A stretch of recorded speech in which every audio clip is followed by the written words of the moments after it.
Àwọn ìjọba ìbílẹ̀ kọ̀ọ̀kan láàrin orílẹ̀-èdè ló súnmọ́ àwọn ará ìlú jùlọ. Èyí ló fà á tó fi jẹ́ wípé ipa ribiribi ni àwọn alákòóso ìjọba ìbílẹ̀ ń kó láti mú ìdàgbàsókè tó jọjú dé agbègbè oníkálukú wọn, pàápàá jùlọ fún àwọn tó ń gbé ní ìletò àti ìgbèríko. Ìjọba ìpínlẹ̀ Ògùn lábẹ́ àkóso gómìnà Ìbíkúnlé Amósùn náà kò gbẹ́yìn láti máa pèsè gbogbo ohun tó yẹ fún àwọn ìjọba ìbílẹ̀ láti máa ṣiṣẹ́ wọn bó ti tó àti bó ti yẹ kí wọ́n lè bá mú ìdàgbàsókè dé àrọ́wọ́tó àwọn èèyàn agbègbè wọn lápapọ̀. Èyí ló fà á tó fi jẹ́ wípé ìjọba ìpínlẹ̀ kò gbọdọ̀ jẹ́ kí ààyè àwọn ìjọba ìbílẹ̀ gbófo nígbà kankan. Ìdí nìyí tíjọba gómìnà Ìbíkúnlé Amósùn fi gbé ìgbésẹ̀ tó yẹ láti yan àwọn ìjọba fìdíhẹ́ mìíràn sípò ní kété tí sáà àwọn alága ìjọba ìbílẹ̀ ogún tó wà nípìnlẹ̀ yìí parí láìpẹ́ yìí.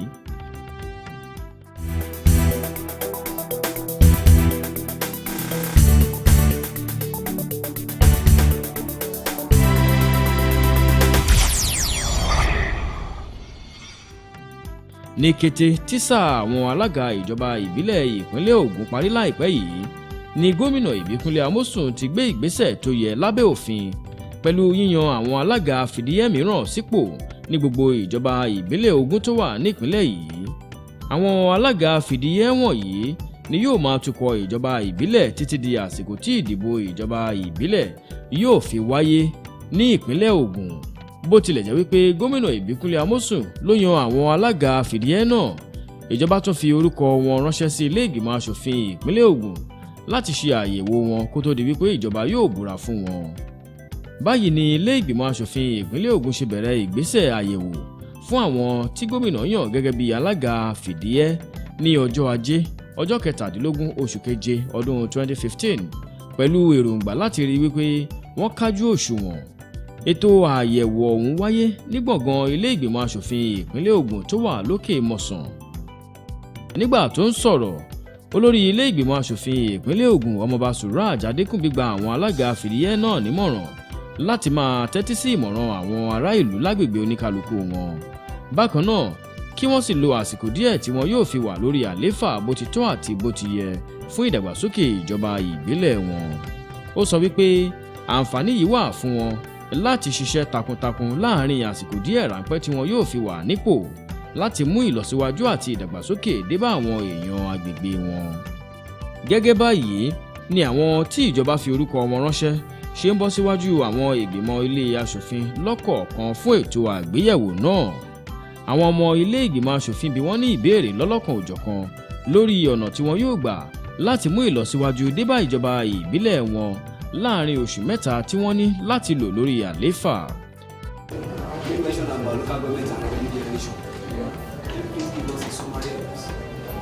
The basic point of the article was that there should be a way of generating money without relying much on the subvention from the federal government.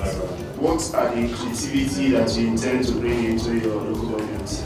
I want to bring my own imagination composition, my own dimension. Maybe anybody that is traveling along the express is seeing a zoo along our local government. Yes, I'm satisfied. Lẹ́yìn tí wọ́n parí ètò àgbéyẹ̀wò ọ̀hún, olórí ilé ìgbìmọ̀ asòfin ìpínlẹ̀ Ògùn ọmọọba Suraj Adékúnbí gba àwọn ọmọ ilé ìgbìmọ̀ asòfin níyànjú láti fọwọ́sowọ́pọ̀ pẹ̀lú alága fìdíhẹ́ ìjọba ìbílẹ̀ oníkálukú wọn kí wọ́n lè bá mú èròǹgbà iṣẹ́ ìràpadà ògo ìpínlẹ̀ Ògùn dòun láìpẹ́ ọjọ́.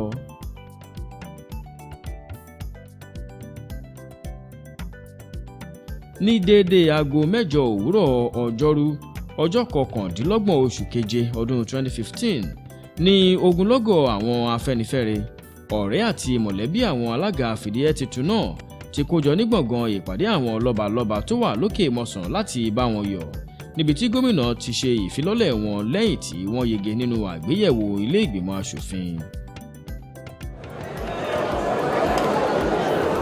Lára àwọn tó tún péjúpésẹ̀ síbi ìfilọ́lẹ̀ náà láti rí àwọn aṣojú ikọ̀ àwọn agbófinró nípínlẹ̀ Ògùn, àwọn ọba aláyé, àwọn àgbààgbà ẹgbẹ́ òṣèlú APC, àwọn alákòóso iléeṣẹ́ ìjọba nígbà kan rí, àwọn ọmọ ilé ìgbìmọ̀ aṣòfin, olórí òṣìṣẹ́ ìpínlẹ̀ Ògùn akọ̀wé àgbà ìjọba ìpínlẹ̀ Ògùn, igbákejì gómìnà ìyáàfin Yétúndé Ọ̀nànúgà àti àwọn tọ́rọ̀ kàn mìíràn. Àwọn amòfin náà wà níkàlẹ̀ láti ṣe ètò ìbúra fún àwọn alága fìdíhẹ́ tuntun. Ní kété tí gómìnà Ìbíkúnlé Amósùn wọlé ni ètò náà bẹ̀rẹ̀ ní pẹrẹu.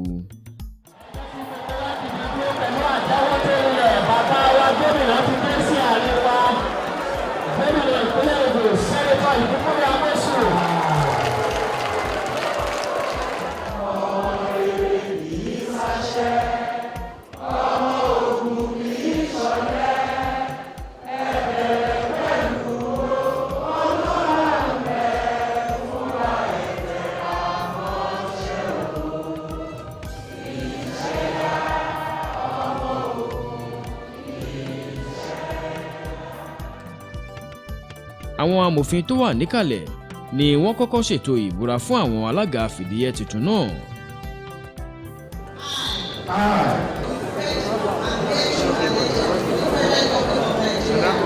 That I be faithful and bear the true allegiance to the Federal Republic of Nigeria. That as chairman transitional committee of. That as chairman transitional committee of Abẹ́òkúta South local government. I will discharge my duties to the best of my ability. I will discharge my duty to the best of my ability. To the service and well-being of the people of Nigeria. So help me God.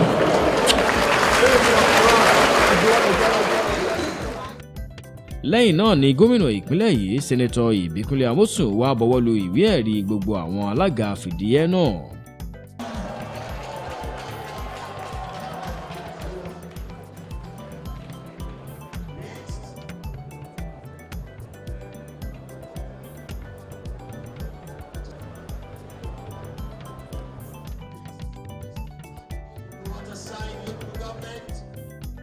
Nínú ọ̀rọ̀ rẹ̀ lẹ́yìn tí ó bọwọ́lu ìwé ẹ̀rí wọn tán, gómìnà kí àwọn tó péjú pésẹ̀ síbi ètò ọjọ́ náà.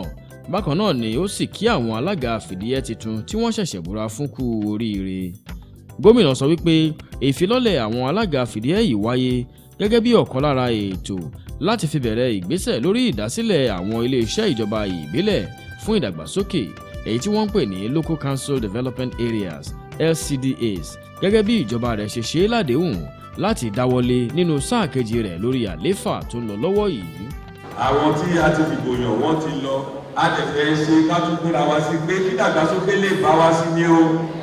Tí ó ti yé yín, bóyá àwọn èèyàn wa ò mọ̀, iye wọ́ọ̀dù ta ní náà ni ó sì wà àti tó bá change constitution ló kù.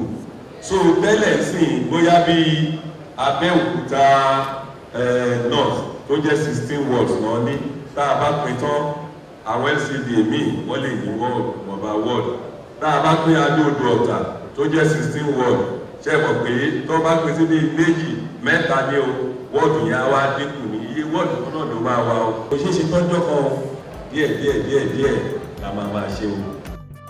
Nígbà tó wá ń kí àwọn alága fìdíhẹ́ tuntun náà káàbọ̀ sínú ìgbìmọ̀ ìṣàkóso iṣẹ́ ìràpadà ògo ìpínlẹ̀ Ògùn, gómìnà gbà wọ́n níyànjú láti rí ìyànsípò wọn gẹ́gẹ́ bí ìpè láti ṣiṣẹ́ sin ìjọba ìbílẹ̀ oníkálukú wọn. Bákan náà kí wọ́n sì rí dájú wípé ìdàgbàsókè dé sí àrọ́wọ́tó àwọn èèyàn wọn. Nígbà tó wá ń fi ìdí rẹ̀ múlẹ̀ wípé ìjọba òun kò ní káàárẹ̀ lórí iṣẹ́ ìràpadà ògo ìpínlẹ̀ Ògùn, gómìnà Ìbíkúnlé Amósùn sọ di mímọ̀ wípé àwọn iṣẹ́ tí ìjọba òun ń ṣiṣẹ́ lé lórí wà fún àǹfààní tolórí tẹlẹ́mù nípìnlẹ̀ yìí. Jẹ́rí gbogbo àwọn ètò ìdàgbàsókè tá à ń ṣe ètò tá à ń ṣe yìí nítorí pé ọjọ́ ọ̀la là ń rò ìjọba tí ò bá rò omi tí bákan náà la ṣe máa wá tí ẹ bá fẹ́ sọ ọdún mẹ́jọ ojúlógbẹ́ sí ọdún mẹ́jọ tí wọ́n náà parí òkúté ètò ní parí pẹ̀lú ọdún mẹ́jọ ṣáà ó sì máa lọ ní tá a bá wá ti fòye dénú tá a wá ṣe tá a ṣe òun ló lè mú dàgbàsókè bá wa o. Alága ìjọba ìbílẹ̀ Àríwá Ìjẹ̀bú Alhaji Mojeed Martins gba ẹnu àwọn ẹlẹgbẹ́ rẹ̀ sọ̀rọ̀ láti dúpẹ́ lọ́wọ́ gómìnà àti àwọn èèyàn ìpínlẹ̀ Ògùn lápapọ̀ fún àǹfààní lórí ìyànsípò wọn gẹ́gẹ́ bí alága fìdíhẹ́ ìjọba ìbílẹ̀ oníkálukú wọn. Ọ̀pọ̀lọpọ̀ àwọn alága fìdíhẹ́ tuntun náà ló sọ̀rọ̀ níbi ayẹyẹ ìfilọ́lẹ̀ ọjọ́ náà lórí ohun tí wọ́n gbà lérò láti ṣe níjọba ìbílẹ̀ wọn láàrin àsìkò díẹ̀ tí wọ́n ní lórí ìṣàkóso wọn. tá a bá wo nǹkan tó ń ṣẹlẹ̀ láti ní state level mi ò rò pé nìkankan ní gbogbo wa tí wọ́n yàn lé nìyí pé bóyá a máa fẹ́ go lower than the expression of his excellency. inú mi dùn gidi gan ni tó pé kí ni nǹkan tí mi ò lérò mi ò rò pé máa jẹ́ kínní yìí bọ̀ nítorí pé wọ́n tẹ̀ tún wá mórúkọ mi sílẹ̀ pé mo wà lára àwọn tó kópa nínú kínní yìí mo gbọ́dọ̀ ṣe dáadáa ní local government mi mo dẹ̀ gbọ́dọ̀ lay a good example ní area wa in terms of infrastructure in terms of road agric gbogbo ẹ̀ náà la máa ṣe lágbègbè wa lágbára Ọlọ́run. láti ọjọ́bọ̀ 30 oṣù keje ọdún 2015 làwọn alága tuntun náà ti bẹ̀rẹ̀ ètò ìfilọ́lẹ̀ àwọn ìgbìmọ̀ aláṣẹ ìjọba ìbílẹ̀ oníkálukú wọn káàkiri gbogbo ìjọba ìbílẹ̀ 20 tó wà nípínlẹ̀ yìí. ìgbésẹ̀ yìí ń lọ pẹ̀lú ìpinnu gómìnà Ìbíkúnlé Amósùn tó sọ wípé ààyè ilé-iṣẹ́ ìjọba ìbílẹ̀ kọ̀ọ̀kan kò gbọdọ̀ gbófo nígbà gbogbo lórí iṣẹ́ wọn lójoojúmọ́. ní ìjọba ìbílẹ̀ Abẹ́òkúta North lábẹ́ ẹkùn ìdìbò ìjọba àpapọ̀ Ògùn Central àwọn Afẹ́nifẹ́re àwọn àgbààgbà ẹgbẹ́ òṣèlú APC lábẹ́ ìjọba ìbílẹ̀ yìí àti àwọn ọmọ ìgbìmọ̀ tí wọn yóò ṣe ìfilọ́lẹ̀ fún ti kójọ lásìkò tó yẹ fún ètò ìfilọ́lẹ̀ náà tó wáyé ní gbọ̀ngàn ìjọba ìbílẹ̀ yìí tó wà lágbègbè Akọ́mọjẹ̀ nílùú Abẹ́òkúta. báyìí ni wọ́n ṣe bẹ̀rẹ̀ ètò ìbúra fún igbákejì alága akọ̀wé ìjọba ìbílẹ̀ àti àwọn alámòójútó iléeṣẹ́ ìjọba lábẹ́ ìjọba ìbílẹ̀ yìí.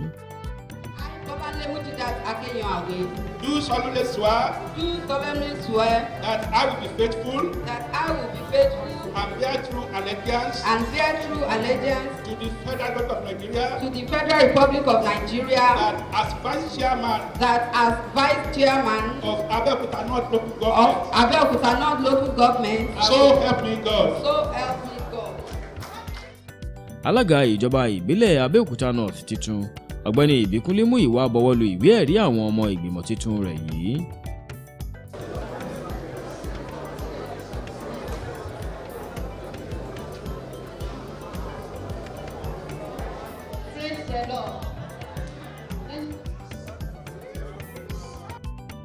nígbà tó ń sọ̀rọ̀ ọ̀gbẹ́ni Ìbíkúnlé Múyìwá dúpẹ́ lọ́wọ́ gómìnà Ìbíkúnlé Amósùn fún àǹfààní tó ní láti ṣiṣẹ́ sin ìjọba ìbílẹ̀ rẹ̀ gẹ́gẹ́ bí alága.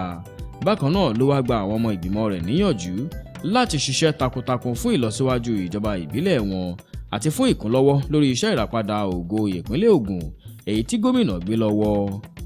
àmọ̀ràn tá a máa rí fún ọ náà ni pé kí wọ́n fọwọ́sowọ́pọ̀ pẹ̀lú ìjọba state tó ń yàn wá síbẹ̀ àwa náà ti rí tẹ́sí àkútú ọ̀gá wa ń ṣe.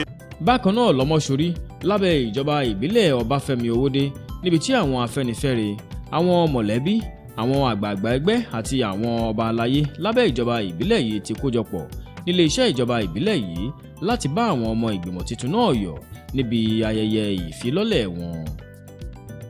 gẹ́gẹ́ báyìí ni alága ìjọba ìbílẹ̀ Ọbáfẹ́mi Owódé ọ̀gbẹ́ni Akítọ̀ǹdé Adéọlá ṣe ṣètò ìbúra fún àwọn ọmọ ìgbìmọ̀ rẹ̀ tó sì bọwọ́ lu ìwé ẹ̀rí wọn.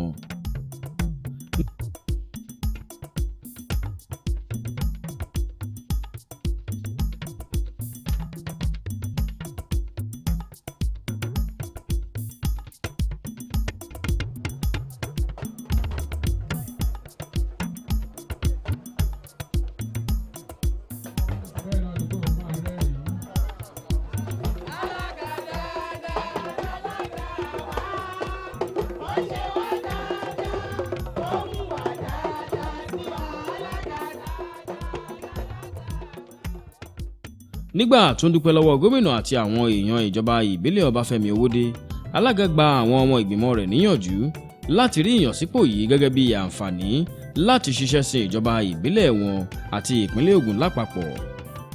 àwọn tí a jọ máa ṣiṣẹ́ pọ̀ tí a yàn lẹ́ni mo rí wípé àwọn tó jẹ́ pé wọ́n ní kárọ́fì àti lè ṣe iṣẹ́ yìí ni dẹ̀ wá fi Ọlọ́run ọba mo tún fi dúpẹ́ lọ́wọ́ gómìnà wa olóríire gómìnà Ìbíkúnlé Amósùn CONFCA fún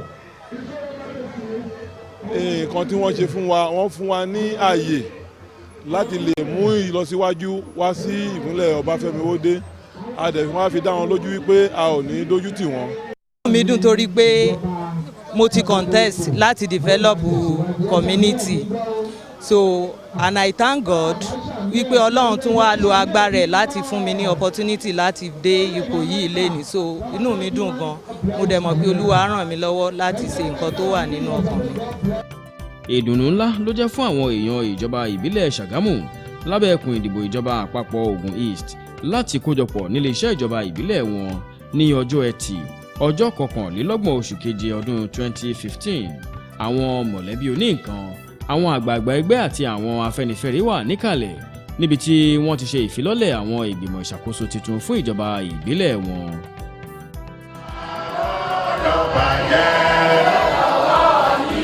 Torí kò sí ìlú mìíràn tí a lè lọ, àjò dàbí ilé.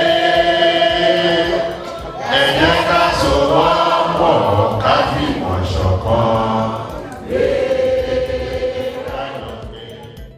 lẹ́yìn tí wọ́n parí ètò ìbúra fún wọn tán ni alága wa buwọ́lu ìwé ẹ̀rí àwọn ọmọ ìgbìmọ̀ rẹ̀. Republic of Nigeria. So